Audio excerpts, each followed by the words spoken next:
अस्सलाम वालेकुम। हमारा जो आज का प्रैक्टिकल है, बेसिकली हम बात करने जा रहे हैं बाइनोकुलर माइक्रोस्कोप के बारे में।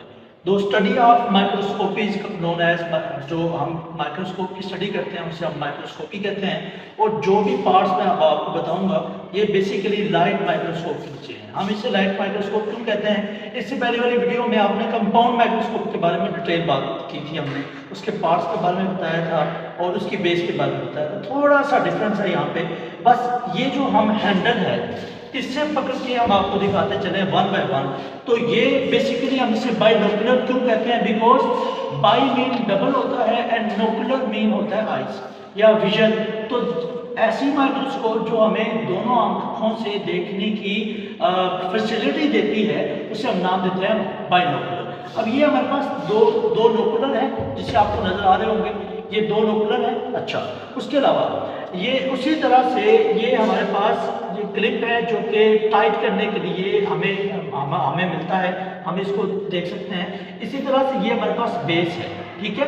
और बेस के बाद ये भी हमारे पास रोटेटर है जो कि हमारी स्लाइड को रोटेट करने में मदद देता है, ठीक है। इसके बाद अगर हम इसको ये देखें तो ये नीचे हमारे पास लाइट सोर्स है।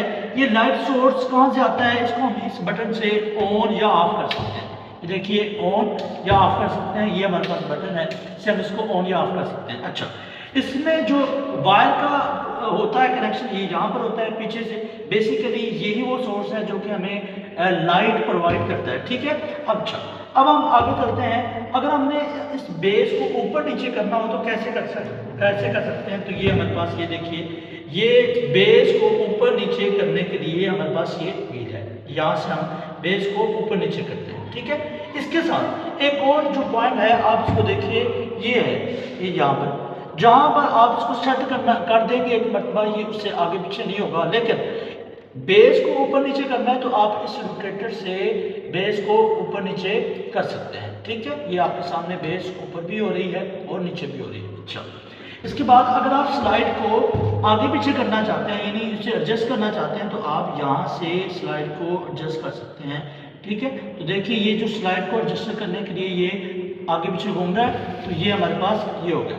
इसके अलावा अगर हम देखें तो लाइट को कंट्रोल करने के लिए, फर्स्ट कर लें लाइट बहुत ज़्यादा है लेकिन आपकी जो स्लाइड है उसको क्लैरिटी करने के लिए अगर आप के पास लाइट सोर्स को कम करने की फैसिलिटी है तो इसे हम नाम देते हैं ये लाइट कंडेंसर है, ये आपको नजर आ रहा होगा, ये लाइट कंडेंसर है। और इसको हम नाम देते हैं बेस। और बेस के नीचे आपको ये 4 पाँव नजर आते हैं इस माइक्रोस्कोप के, जिसे हम बाइनोकुलर माइक्रोस्कोप कहते हैं। ये बेसिकली इसलिए बने होते हैं ताकि किसी भी सतह पर रखी जाए तो इसको काम करने में या इसकी जो पोजीशन है वो बिल्कुल एक बैलेंस में रहे, ठीक है।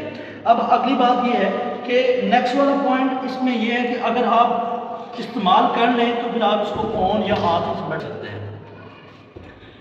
इसकी मैग्निफिकेशन और रेजोल्यूशन पावर की बात कर ली जाए तो ये हमारे पास ये बेसिकली देखिए डिफरेंट बाइनोकुलर विजन के लेंस होते हैं, ठीक है। इनको आप लगा भी सकते हैं और आप इनको बिल्कुल साफ कर सकते हैं। अच्छा, एक और बात, सेम जैसे हमारे पास पिछली वीडियो में मैंने कंपाउंड माइक्रोस्कोप के 3 तरह के ऑब्जेक्टिव लेंस बताए थे, तो यहाँ पर भी हमारे पास 3 तरह के ऑब्जेक्टिव लेंस हैं।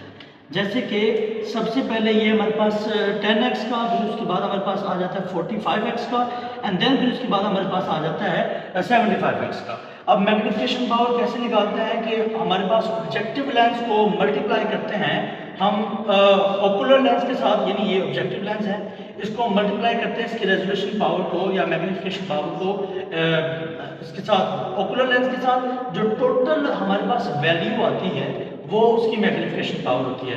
होपफुली आपको इस वीडियो में चीज़ें समझ आई होंगी। अगर आपको समझ नहीं आई तो आप फिर भी कोई भी कमेंट सेक्शन में बात पूछ सकते हैं। Thank you so much.